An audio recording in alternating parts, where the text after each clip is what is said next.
Oke deh. Bismillahirrahmanirrahim. Assalamualaikum warahmatullahi wabarakatuh. Sobat Pasar Modal Syariah semua, ketemu lagi nih sama aku Aping yang akan menemani sobat semua untuk di live hari ini dan bersama narasumber kita juga selama kurang lebih 60 menit nih di dalam segmen ngopi bareng, ngobrol investasi bareng para pelaku komunitas investasi nih pastinya. Nah, sebelumnya nih mumpung masih suasana lebaran, aku mau mengucapkan untuk semua sobat pasar modal syariah, selamat Hari Raya Idul Fitri 1442 Hijriah. Mohon maaf lahir dan batin, semoga seluruh amal ibadah kita diterima oleh Allah Subhanahu wa taala dan dapat dilipatkan juga nih pahalanya beribu-ribu kali lipat, serta kita semua juga dapat bertemu di Ramadan selanjutnya dalam keadaan sehat ya sobat semua, amin. Nah, oke deh kalau gitu nih, aku mau nanya dulu dong, gimana kabar sobat pasar modal syariah semua? Udah kenyang belum nih makan ketupatnya, ketupat opor dan rendangnya? Udah bosen lah ya, udah mulai makan nasi kali ya sekarang karena udah masuk ke Lebaran hari ke-8 ya. Jadi opor dan ketupat udah nggak ada lah ya. Oke deh kalau gitu nih, sebelum kita masuk ke materi live hari ini, seperti biasa nih untuk sobat yang mau belajar mengenai pasar modal syariah, sobat bisa cek ke highlightnya Instagram pasar modal syariah, atau sobat semua bisa mampir ke websitenya pasar modal syariah di www.pasarmodalsyariah.com. Karena apa? Karena nanti di website pasar modal syariah, sobat semua bisa di sana tuh ada modul serta ada artikel untuk mengenai investasi di pasar modal syariah. Jadi cocok nih buat sobat semua yang mau tahu lebih dalam mengenai pasar modal syariah. Dan di live hari ini dalam segmen ngopi bareng, ngobrol investasi bareng para pelaku komunitas investasi, kita akan melihat potensi saham syariah di sektor properti nih sob. Nah, bersama narasumber kita juga pastinya. Hari ini kita kedatangan narasumber, ada Mas Muhammad Rudi Setiawan. Beliau merupakan senior analis MNC Sekuritas. Jadi tanpa berlama-lama lagi, tanpa banyak bicara lagi, kita tunggu sebentar ya sobat semuanya.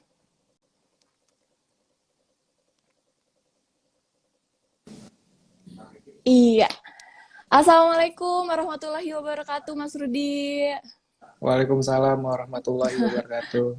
Sebelumnya minal aidin wal faizin dulu nih Mas Rudi. Mohon maaf Minal lahir aidin. dan batin. Ya, Oke nih. Baik nih. Gimana nih Mas Rudi kabarnya?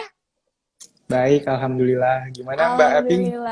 Alhamdulillah baik juga. Cuman di sini kondisinya lagi mendung banget nih. Semoga koneksinya tetap aman sampai nanti live Ya, berakhir ya Mas. Amin. Nah, ya, oke deh. amin.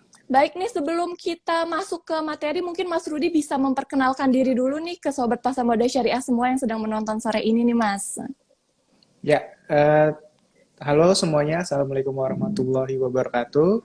Salam sejahtera untuk teman-teman semua. Saya Muhammad Rudi Setiawan, analis dari MNC Sekuritas. Oke deh baik. Nah, kita langsung lanjut aja ya Mas, karena tema kita Ya, hari ini menarik nih Mas. Kita akan melihat potensi saham syariah terutama pada sektor properti. Jadi nih buat ya. sobat semua nanti yang punya pertanyaan, boleh nih langsung aja komen atau nulis pertanyaan kalian di question box di bawah ya. Jadi oke deh nih kita langsung aja ya lanjut. Mungkin untuk pertanyaan pertama nih Mas Rudi, Ya. mungkin bisa nih Mas Rudi jelaskan secara sederhana, apa sih Mas yang membedakan saham syariah dan saham konvensional di sektor properti ini? Oke, untuk dari saham konvensional dan juga syariah ya, khususnya untuk di Mm-mm. properti, sebenarnya sama saja untuk dari klasifikasi secara umum dari Bursa Efek Indonesia untuk dari saham syariah dan juga untuk dari saham konvensional. Namun Hmm. rata-rata hampir keseluruhan saham properti tersebut masuk ke dalam klasifikasi saham syariah, Mbak Api. Oh gitu, oke deh. Nah kalau misalkan menurut dari Mas Rudi sendiri nih, gimana nih Ya. perkembangan saham syariah di sektor properti saat ini? Terlebih kan dalam kondisi pandemi COVID-19 ini nih Mas. Ya. Kalau untuk dari secara keseluruhan ya, karena memang saham syariah untuk dari sektor properti, kebanyakan juga saham properti masuk dalam sektor syariah ya. Nah, Hmm, kalau kita lihat untuk dari sektor properti sendiri saat ini lebih condong ya untuk dari saham-saham properti yang berada di lini bisnis yang memiliki landed house atau rumah tapak. Karena kalau kita oke. lihat sebenarnya permintaan properti saat ini memang didasarkan adanya WFH untuk dari Hmm. beberapa company, bahkan hampir seluruh company ya saat ini memang menerapkan untuk dari WFH. Ini menyebabkan permintaan dari rumah tapak itu kembali meningkat. Karena memang kalau kita lihat sebenarnya sebelum adanya COVID, justru rumah tapak tidak terlalu diminati. Yang lebih diminati adalah rumah-rumah seperti atau hunian-hunian yang dikategorikan high rise atau bisa dikatakan apartemen. Nah, ini memang menyebabkan adanya perubahan dari para masyarakat sendiri untuk melirik properti sebagai memang kalau kita lihat di landed house itu sebagai pilihannya pada saat ini disebabkan memang adanya COVID-19 saat ini, Mbak Aping. Oh, jadi selama ada COVID-19 ini ada perubahan ya, Mas? Betul. Dari, oke, baik deh. Nah, kalau misalkan nih, Mas, kira-kira kalau aset yang kita miliki nih akan tetap aman nggak sih jika kita melakukan investasi properti di saat pandemi seperti saat ini nih, Mas? Maksudnya investasi properti secara Iya, langsung ya. betul. Oke, sebenarnya bisa dikatakan menarik atau tidak menariknya harus kita lihat dulu ya. Mm-mm. Rata-rata memang saat ini khususnya milenial ya, Yap, sebelum adanya COVID, mereka lebih memilih untuk menggunakan dananya untuk melakukan leisure atau bisa dikatakan jalan-jalan ya sebelum adanya COVID, yang memang menyebabkan permintaan properti itu tidak terlalu menarik. Karena kalau kita lihat oke. sebenarnya demografi untuk di Indonesia saat ini memang didominasi oleh milenial yang bisa dikatakan ini sebenarnya menjadi ujung tombak penjualan properti untuk di tahun 2021 ini. Nah, kalau kita lihat saat ini memang adanya COVID-19 sendiri lagi-lagi membuat untuk dari keterbatasan kita untuk melakukan perjalanan, lalu juga untuk dari kegiatan sehari-hari pun memang dibatasi. Itu yang memang Betul. menyebabkan untuk para milenial mulai melirik untuk memiliki hunian. Nah, kalau kita Oh, lihat saat oke. ini memang menyebabkan dari permintaan properti kembali meningkat. Karena kalau kita lihat, meskipun ada COVID-19 pada di 2020 kemarin ya, kalau kita lihat, namun penjualan properti mulai membaik untuk di kuartal 3 sampai dengan kuartal 4 2020 kemarin. Di saat memang bisnis lain bisa dikatakan cukup bleeding dengan adanya COVID-19, Mbak Aping. Oh, jadi dapat dikatakan kalau ini tuh masih stabil gitu ya, Mas? Benar. Oke, jadi kalau misalkan memang kalau untuk generasi milenial zaman sekarang nih ya, dia Ya. berarti mereka udah mulai banyak tertarik nih ya, Mas, untuk mulai investasi di properti ini ya. Iya, betul. Meskipun memang kalau kita Oh, lihat sebenarnya tidak terlalu cukup besar ya, karena memang masih mm-mm. banyak instrumen investasi lainnya, salah satunya memang saham, lalu juga untuk dari cryptocurrency yang memang saat ini bisa dikatakan cukup hype. Namun untuk dari mereka untuk memiliki properti sendiri lebih kepada memang mereka ingin menggunakan, bukan untuk melakukan investasi, Mbak Aping.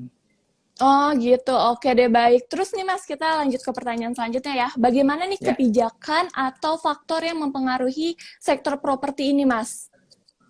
Oke, kalau kita lihat saat ini rata-rata masyarakat di Indonesia membeli properti memang melalui KPR ya. Dimana Hmm. kalau kita lihat memang kurang lebih 70 sampai 75% masyarakat Indonesia melakukan pembelian properti melalui KPR. Jadi kalau kita lihat saat ini memang lebih terkait dengan adanya suku bunga KPR, lalu juga untuk dari loan to value atau bisa dikatakan DP di awal. Itu yang memang menjadi salah satu dari peraturan-peraturan yang bisa untuk mendongkrak kinerja atau mendongkrak pembelian properti pada saat ini, Mbak Aping. Karena dan juga kalau kita lihat saat ini beberapa relaksasi yang sudah dilakukan oleh pemerintah, salah satunya untuk dari PPN 10% Hmm. yang memang untuk disubsidi kembali, itu yang memang menjadi salah satu trigger adanya meningkatnya pembelian properti pada saat ini, Mbak Aping. Oke, kalau misalkan faktor fundamental nih, apa dari sektor properti yang harus kita cermati nih, Mas? Ya, untuk dari faktor fundamental untuk di perusahaan-perusahaan properti tentu kita harus melihat namanya marketing sales atau bisa Hmm. dikatakan itu adalah DP yang dikeluarkan oleh konsumen untuk perusahaan-perusahaan properti, di mana memang itu yang bisa dilihat. Apabila untuk dari perusahaan-perusahaan properti itu mencatatkan pertumbuhan marketing sales, itu bisa dikatakan tanda yang cukup baik pada perusahaan properti tersebut, Mbak Aping. Itu menjadi salah satu kunci untuk melihat perusahaan properti saat ini, Mbak Aping. Oke, baik gitu ya Mas. Nah, terus nih Mas, kalau misalkan ada nggak sih Mas strategi untuk cicil saham syariah di sektor properti ini di saat mereka yang cenderung sideways seperti saat ini nih Mas? Nah, itu gimana tuh Mas?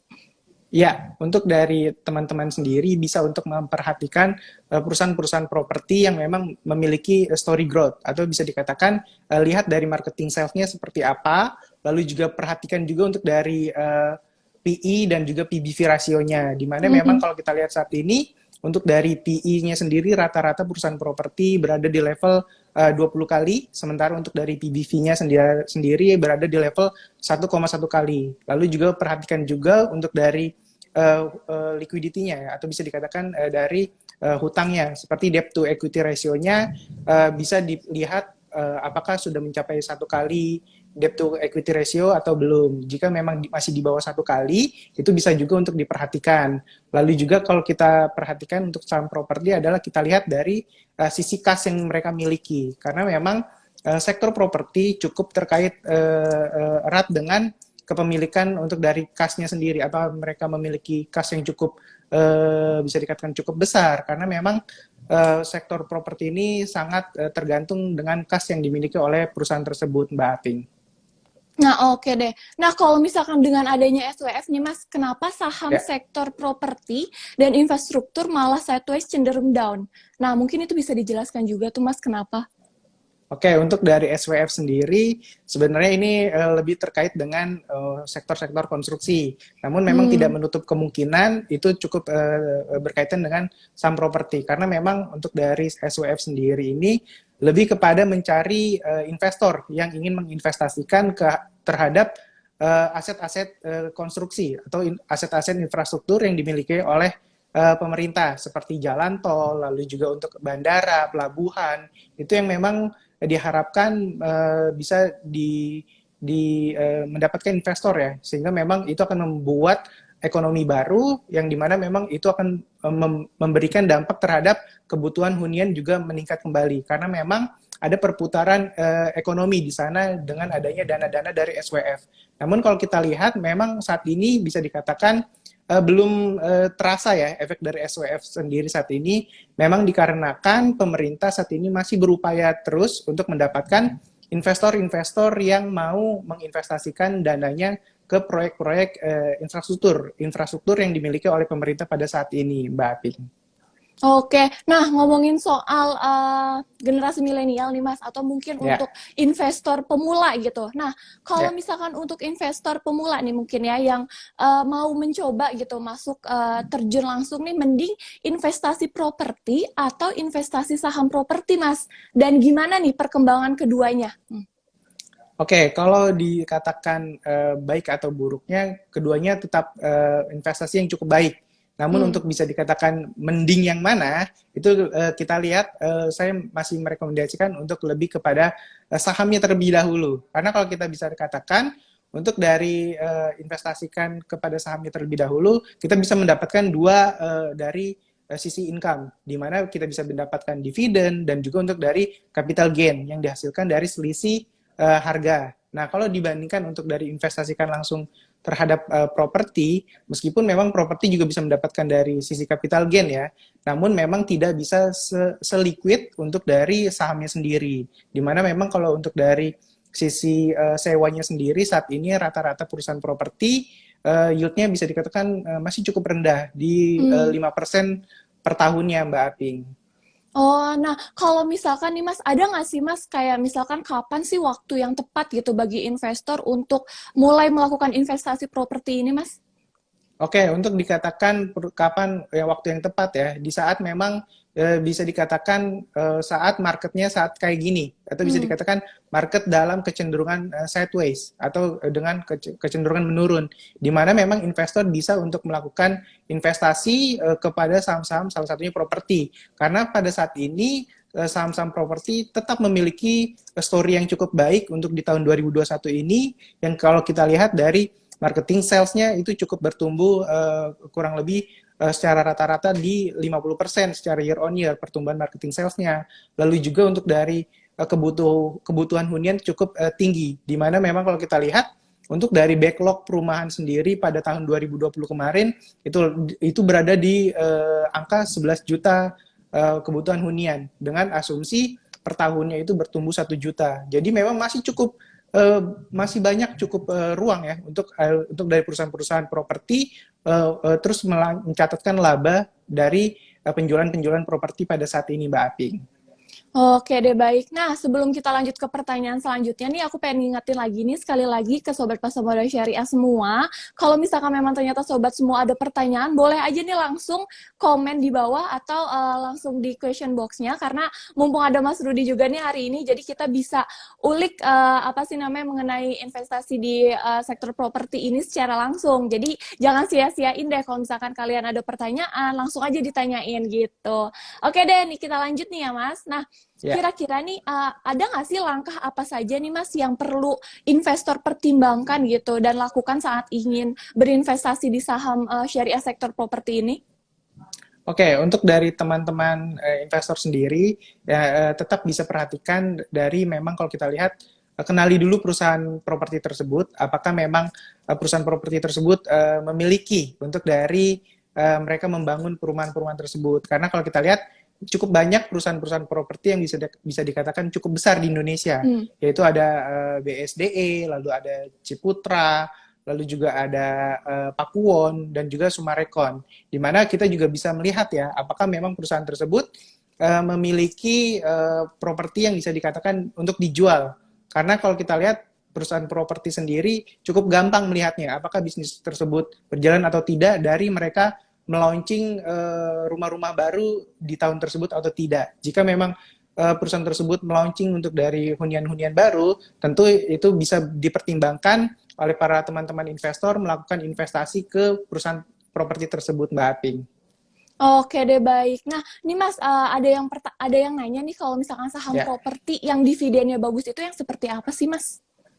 Oke, kalau kita lihat untuk dari saham-saham properti yang dividennya cukup bagus, kita harus lihat ya bagaimana mereka menjaga dari arus kas dan juga untuk dari earnings-nya yang mereka catatkan setiap tahunnya. Untuk dari memang saham-saham properti saat ini belum untuk memberikan dikatakan dividen yang cukup baik. Memang ini disebabkan adanya kejadian di 2020 yang disebabkan oleh COVID-19 ya. Namun untuk dari beberapa saham-saham properti yang masih bisa dipertimbangkan adalah saham-saham seperti BSDE, lalu juga ada Ciputra, Sumarekon, dan juga Pakuwon, di mana memang saham-saham tersebut meskipun saat ini belum memberikan guidance terhadap dividen yang akan diberikan, namun setidaknya masih memiliki story growth ya terhadap memang bisnisnya. Karena kalau kita lihat salah satu memang kita lihat seperti saham Ciputra sendiri masih untuk menjual perumahan-perumahan yang bisa dikatakan affordable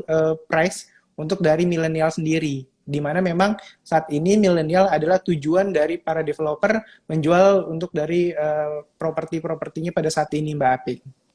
Oke nih, kalau misalkan dari Mas Rudi sendiri nih, ada saran nggak sih atau cara sederhana nih bagi investor dalam memilih kriteria saham properti yang baik tuh kayak gimana sih Mas gitu? Oke, untuk dari saham-saham properti, saya memiliki untuk dari 5 kiat untuk dari teman-teman investor bisa melihat saham properti itu bagus atau tidak. Yang pertama adalah kita harus tahu dulu apakah secara untuk dari revenue dan juga bottom line-nya itu bertumbuh atau tidak. Lalu juga untuk dari marketing sales-nya itu bertumbuh atau tidak. Itu yang memang harus tetap diperhatikan. Lalu yang kedua adalah perhatikan juga untuk dari debt to equity ratio yang rendah, atau bisa dikatakan debt to equity ratio-nya itu di bawah 1 kali. Itu bisa menjadi salah satu pilihan teman-teman investor melihat saham-saham properti tersebut. Lalu ketiga adalah perhatikan juga untuk dari sisi arus kasnya atau dari kas yang tersedia oleh mereka sendiri, di mana memang untuk sektor properti cukup erat dengan kebutuhan kas yang bisa dikatakan cukup besar. Lalu keempat adalah perhatikan juga dari price earning ratio dan juga price book value-nya, di mana memang kalau kita lihat saat ini teman-teman bisa untuk perhatikan juga untuk dari PE dan juga PBV-nya, apakah masih berada di bawah rata-rata ataukah sudah di atas rata-rata. Jika masih di bawah rata-rata, teman-teman bisa menjadikan saham properti tersebut masuk ke list untuk diinvestasikan. Lalu juga untuk yang terakhir adalah perhatikan untuk dari dividen payout ratio-nya. Di mana kalau jika memang dividen payout rasionya sendiri bisa dikatakan cukup stabil, itu bisa untuk menjadi salah satu juga cermatan para teman-teman untuk menginvestasikan investasinya ke saham-saham properti tersebut, Mbak Aping. Oke deh, baik. Nah, kalau misalkan saham sektor properti nih sama konstruksi ini pergerakannya beriringan atau enggak sih, Mas? Oke, untuk saat ini bisa dikatakan tidak ya, karena memang Hmm. kalau untuk dari kedua sektor tersebut memang masuk ke dalam klasifikasi yang bisa dikatakan hampir sama. Namun untuk dari sisi sentimennya sendiri itu bisa dikatakan berbeda, karena untuk dari sektor konstruksi sendiri itu lebih kepada sentimen yang akan diberikan oleh pemerintah, apakah akan ada pembangunan infrastruktur baru atau tidak, karena memang untuk dari sektor konstruksi lebih kepada adanya pembangunan infrastruktur, sementara untuk dari sektor properti lebih kepada permintaan properti yang akan dijual oleh para developer, dan juga untuk dari masyarakat apakah tetap membutuhkan properti sebagai salah satu keinginan mereka pada saat ini, Mbak Aping. Oke deh, nih, nah Mas pastikan Mas Rudi dan juga mungkin Sobat Pasar Modal Syariah semua nih sudah tahu dengan pemberitaan mengenai akan dibangunnya ibu kota di Kalimantan nih ya Mas. Mungkin Mas Rudi Ya, juga udah mendengar lah ya. Nah, yang ya. jadi pertanyaannya nih Mas adalah apakah dengan akan dibangunnya ibu kota baru di Kalimantan tersebut menjadikan sektor ini tuh cerah untuk investasi jangka panjang, dan gimana nih prospek saham syariah di sektor properti untuk kedepannya? Oke, untuk di ibu kota baru sendiri, meskipun memang saat ini masih tertunda ya untuk dari perkembangannya, apakah tetap dilanjutkan atau masih menunda sampai jangka waktu yang tidak bisa ditentukan. Namun kalau kita lihat beberapa developer sudah memiliki land bank ya, atau bisa dikatakan tanah yang mereka miliki untuk siap dibangun sebagai Hmm. hunian baru di sana. Salah satunya adalah Ciputra dan juga Sumarekon, di mana kedua perusahaan tersebut saat ini memang sudah memiliki beberapa luas area yang siap untuk dibangun. Untuk dari memang kemungkinannya apakah baik atau tidaknya, memang ibu kota baru sendiri akan juga memberikan dampak ya kepada pemindahan beberapa karyawan pegawai negeri sipil yang untuk lebih untuk ibaratnya berpindah pekerjaannya yang tadinya di ibu kota Jakarta berpindah ke ibu kota di wilayah Kalimantan.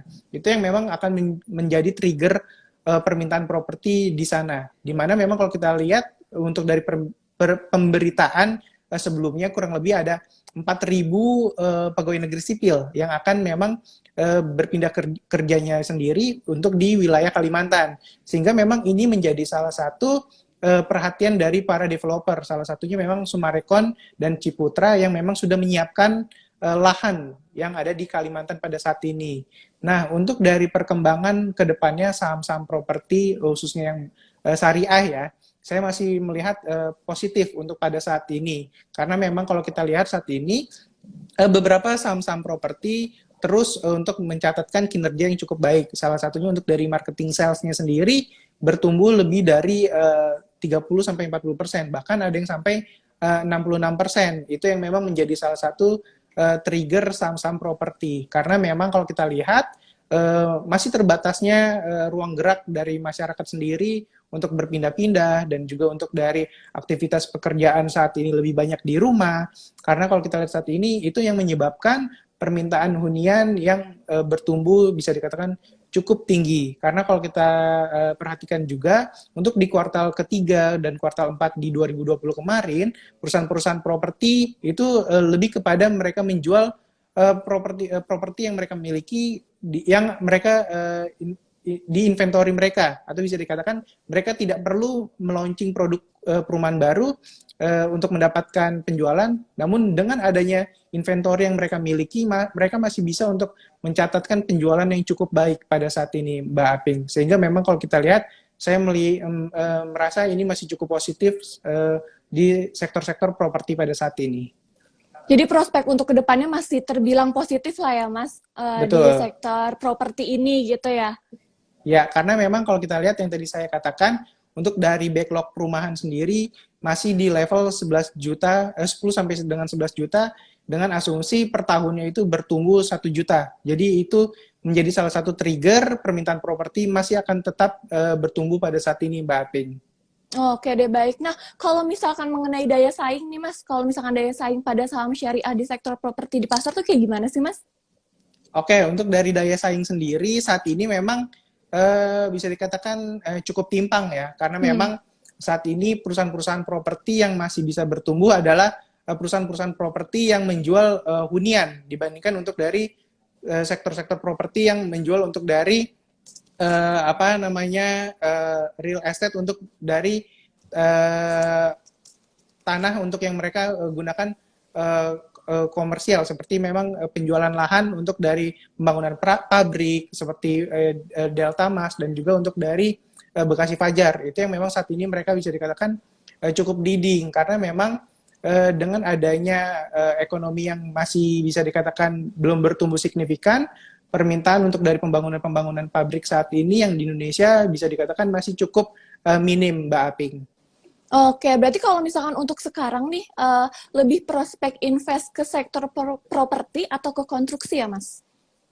Kalau untuk saat ini saya lebih memilih untuk investasi ke sektor properti karena memang Hmm. untuk saat ini pemerintah masih terus berjuang untuk membangkitkan ekonomi melalui stimulus sehingga memang meskipun pemerintah mulai untuk adanya keinginan pembangunan infrastruktur kembali pada di 2021 ini, namun saya melihat belum ke arah yang bisa dikatakan cukup bullish untuk sektor konstruksi. Karena kalau kita perhatikan juga untuk sektor-sektor konstruksi saat ini masih kepada mereka membenahi untuk dari hutang-hutang yang mereka miliki pada saat ini. Karena kalau kita perhatikan juga saham-saham perusahaan-perusahaan seperti Waskita dan juga untuk dari Adikarya dan juga Wika Jaya ya, Wika Karya ya, itu memang mereka masih untuk berbenah untuk memperbaiki dari sisi utang dan juga untuk dari arus kas yang mereka miliki pada saat ini, Mbak Aping. Oke deh, baik. Wah, Masya Allah sekali nih. Oke deh, kalau misalkan begitu nih kita langsung apa namanya menjawabi aja nih ya, Mas, beberapa pertanyaan yang sudah ada nih di sini. Ya, Baik, oke. Nah, yang pertama ini dari MRS_Ahmadi. Dia nanya, lebih bagus mana nih, Mas, SCR fundamental antara Summarecon Agung dan Alam Sutra? oke. Untuk dari secara Summarecon dan juga Alam Sutra ya, kalau kita lihat saya masih prefer kepada SMRA atau bisa dikatakan Summarecon. Oke. Karena untuk dari Summarecon saat ini mereka lebih baik dalam mengelola neraca keuangan mereka.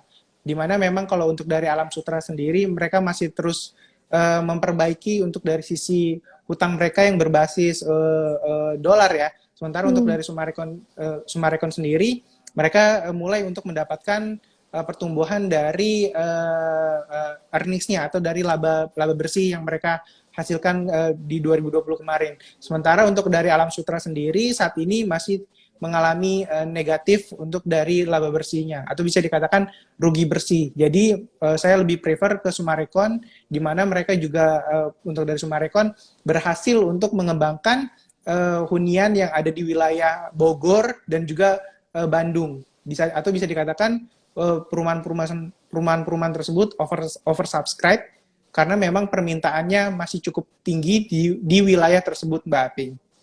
Oh gitu. Nah kalau misalkan nih Mas, kita balik lagi nih ke investor pemula gitu, yang memilih untuk investasi properti di tengah pandemi seperti saat ini nih, apakah sudah menjadi pilihan yang tepat atau gimana nih Mas? Mungkin banyak juga nih investor yang masih pemula juga di sini, jadi mungkin mereka butuh insight apakah dengan kita memilih apa investasi di properti ini, apakah sudah menjadi pilihan yang tepat apa belum gitu loh Mas?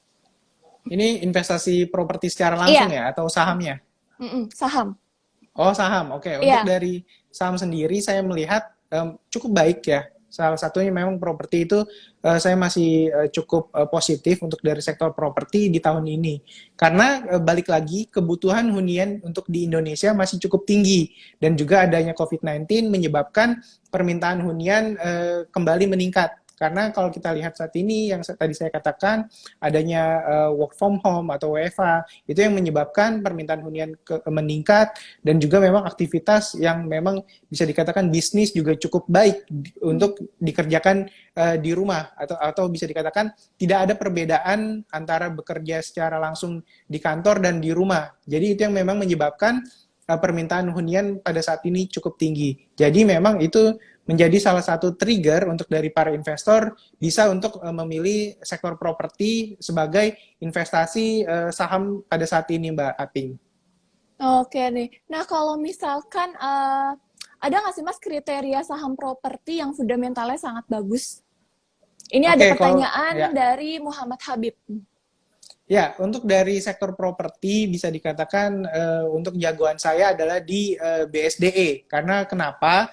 Yang tadi saya katakan untuk dari BSDE sendiri dengan luas lahan kurang lebih 2.500 di wilayah Serpong ya, atau bisa dikatakan wilayah BSD-nya sendiri itu cukup besar dan juga memang harga tanah untuk di wilayah tersebut bisa dikatakan cukup tinggi, di mana BSD sendiri cukup berhasil membangun kota mandiri mereka sehingga memang itu yang menyebabkan beberapa hunian-hunian mereka bisa dikatakan cukup laku, di mana mereka juga berhasil untuk dari BSD sendiri menjual beberapa hunian atau bisa dikatakan kita hanya cukup bayar lalu bisa untuk menggunakan hunian tersebut karena memang bisa dikatakan hunian-hunian yang dimiliki BSD saat ini mereka melakukan promosi dengan full furnish atau sudah memiliki furnitur-furnitur yang kita butuhkan untuk kebutuhan sehari-hari dengan harga yang bisa dikatakan cukup affordable pada saat ini di mana memang BSDE berhasil menjual untuk dari hunian-hunian yang kategori di bawah 1 miliar.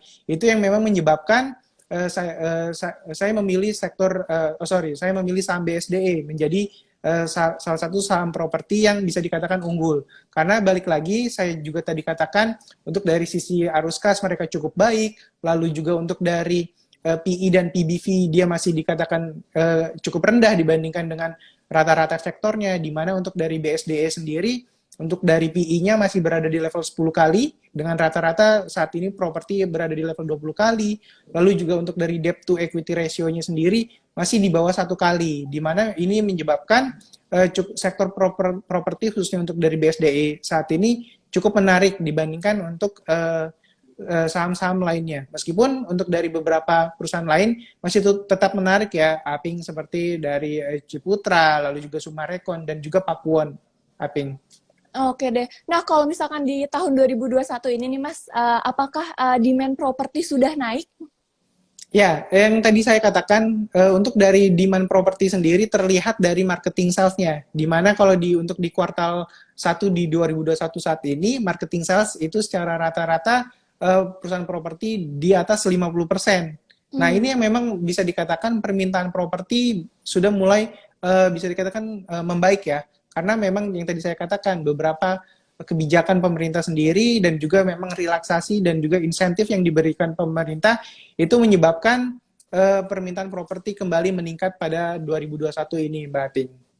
Oke deh. Nah, ini ada juga nih yang nanya dari Ratna Lesta. Dia nanya kalau fundamentalnya itu bagusan PWON atau SMRA nih Mas gitu.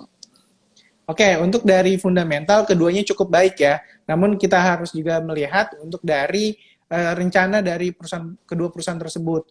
Untuk saat ini secara fundamental kedua perusahaan tersebut bisa dikategorikan cukup baik. Namun untuk saat ini saya memang melihat untuk dari Sumarekon terlebih dahulu. Karena untuk Sumarekon saat ini mereka cukup berhasil menjual dari perumahan-perumahan tapak atau landed house dibandingkan dengan Pakuwon.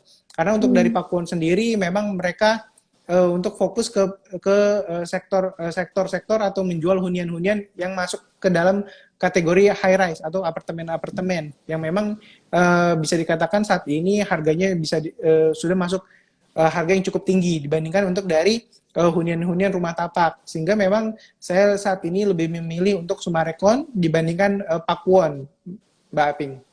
Oke deh. Nah, kira-kira ada nggak sih Mas langkah apa saja nih yang perlu investor pertimbangkan dan lakukan saat mereka tuh ingin berinvestasi di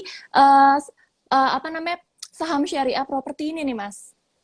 Oke, teman-teman juga harus perhatikan ya, di mana memang konsep dasar untuk dari saham syariah sendiri untuk dari penjualannya, untuk dari penjualan yang bisa dikatakan masuk kategori halal ya, atau yang bisa dikatakan masuk ke dalam klasifikasi syariah, apakah sudah di atas 90% atau belum. Nah, di mana memang kalau untuk dari sektor properti rata-rata di atas tersebut ya, sehingga memang untuk dari saham-saham properti masuk ke dalam klasifikasi syariah. Dan juga perhatikan juga untuk dari hutang berbunganya, apakah hutang berbunganya bisa dikatakan tinggi atau tidak dibandingkan dengan modal yang mereka miliki. Nah, yang tadi saya katakan, para teman-teman bisa perhatikan perusahaan-perusahaan properti memiliki bunga yang di bawah dari modal yang mereka miliki, atau teman-teman perhatikan dari sisi debt to equity ratio-nya, atau bisa dikatakan teman-teman perhatikan apakah total liabilitasnya itu lebih tinggi atau tidak dibandingkan dengan total ekuitasnya.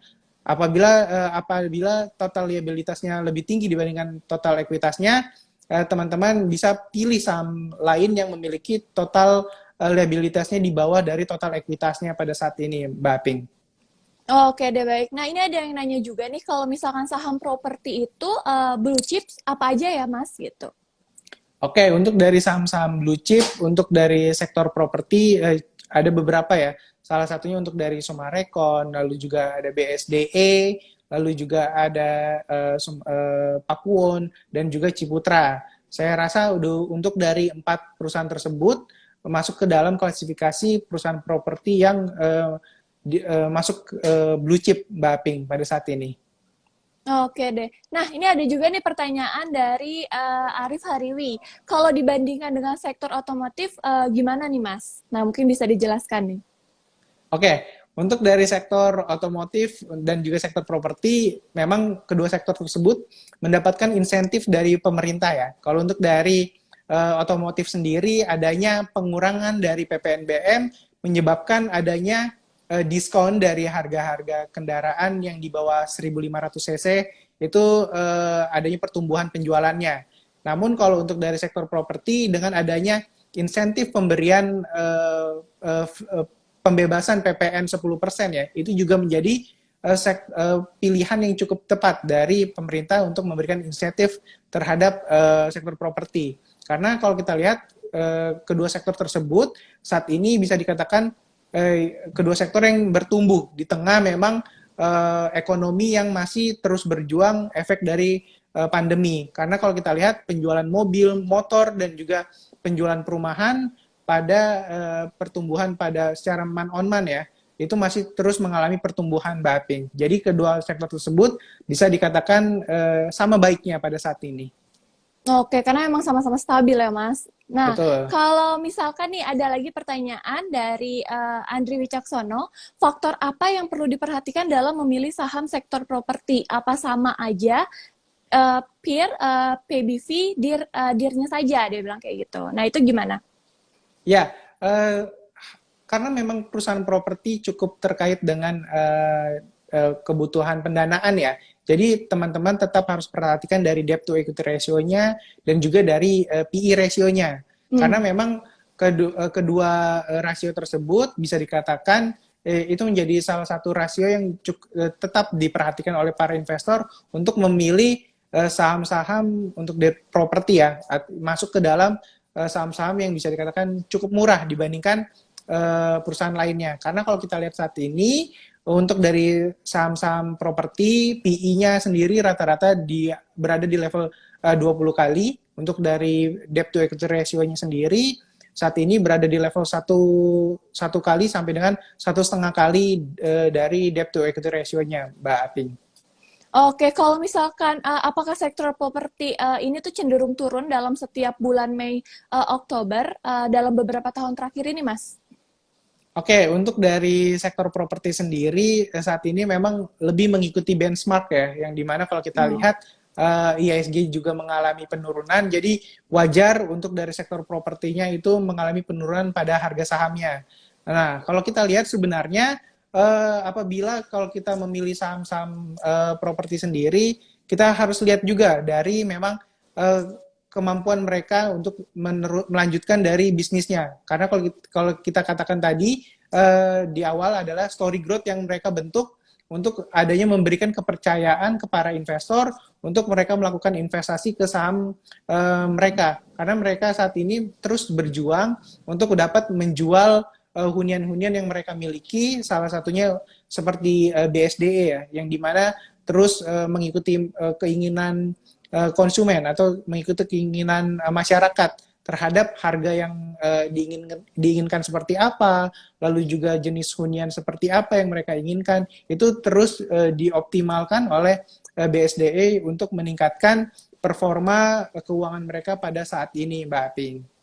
Oke deh, baik. Ini kalau misalkan aku lihat nih dari pertanyaannya, sepertinya semuanya sudah dijawab oleh Mas Rudi nih. Nah, Ya, mungkin nih Mas, pertanyaan terakhir nih. Mungkin dari ya. Mas Rudi sendiri, ada nggak nih tips and trik terakhir gitu untuk investor gitu yang mau apa namanya, yang mau mereka tertarik untuk saham apa syariah di properti ini nih Mas. Nah, mungkin ada nih tips and triknya menurut dari Mas Rudi sendiri gitu. Oke, untuk dari tips and triknya sendiri, secara gampangnya ya, selagi kita bisa melihat bentuk dari properti yang dimiliki oleh perusahaan tersebut, seperti mall, lalu juga apartemen, dan juga rumah tapak yang bisa kita lihat bentuknya, itu masih bisa dikatakan perusahaan tersebut masih bisa bertumbuh dengan baik. Dimana kalau kita lihat seperti Sumarekon, Pakuwon, BSDE, Ciputra, Sumarekon, perusahaan-perusahaan tersebut tetap memiliki bentuk dari aset yang mereka miliki seperti mall, rumah sakit bahkan, itu yang bisa kita lihat. Jika memang kalau kita lihat perusahaan tersebut baik atau tidaknya. Lalu juga kalau kita lihat apakah perusahaan-perusahaan tersebut terus berupaya melakukan pemasaran terhadap properti-properti yang mereka miliki untuk dijual oleh kepada masyarakat. Itu menjadi salah satu juga gambaran teman-teman melihat apakah perusahaan tersebut terus memiliki story growth-nya. Lalu juga kalau kita perhatikan lagi, tetap perhatikan secara fundamental apakah perusahaan-perusahaan tersebut memiliki dari keuangan yang cukup baik atau tidak. Yang seperti tadi saya katakan, seperti arus kasnya, lalu juga untuk dari sisi hutangnya, dan juga untuk dari laba yang dihasilkan apakah terus bertumbuh atau tidak. Itu memang sebagai gambaran yang bisa dikatakan gambaran simple ya untuk dari para teman-teman investor melihat untuk saham-saham properti pada saat ini, Mbak Aping. Oke, nah mungkin Mas Rudi ada pertanyaan satu lagi nih Ya, yang mungkin bisa dijawab. Nah, Mas kalau misalkan reksadana syariah ada nggak ya yang underlying asetnya saham-saham properti? oke, untuk dari reksadana sendiri saya melihat ada ya, karena memang untuk dari reksadana sendiri harus tetap membagi komposisi investasinya terhadap saham untuk diklasifikasinya, di mana memang rata-rata memasukkan untuk dari sektor properti masuk ke dalam salah satu uh, untuk dari portofolio mereka, untuk dari beberapa instrumen yang memang untuk reksadana saham ataupun reksadana campuran pada saat ini, Mbak Aping. Oke deh, baik. Nah, itu sepertinya pertanyaan terakhir nih dari Ya, followers Pasar Modal Syariah. Nah, sebelumnya aku mau ucapin makasih banyak nih buat Mas Rudi dan juga MNC Sekuritas karena sudah terima menyempatkan kasih. waktunya untuk Ya, live sore hari ini. Apa namanya, dan berbagi ilmu nih, berbagi banyak ilmu dan informasi yang disampaikan juga insightful sekali. Oke deh kalau begitu, terima kasih banyak sekali lagi Mas Rudi dan MNC Sekuritas. Salam untuk sama-sama. keluarga di rumah dan juga rekan-rekan tim MNC Sekuritas semuanya ya. Mohon Ya, maaf lahir batin juga untuk semuanya. Stay safe and healthy juga untuk semuanya pastinya. Kalau gitu, Assalamualaikum Mas Rudi, salam untuk Waalaikumsalam semuanya. warahmatullahi wabarakatuh.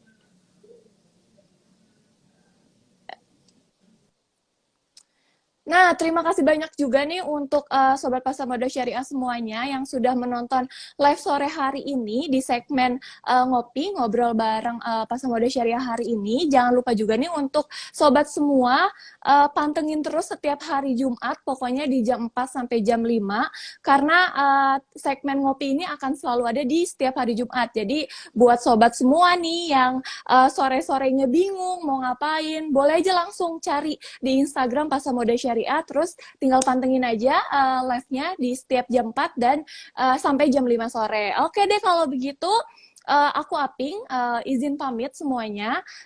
Sampai ketemu di segmen ngopi selanjutnya ya. Assalamualaikum warahmatullahi wabarakatuh.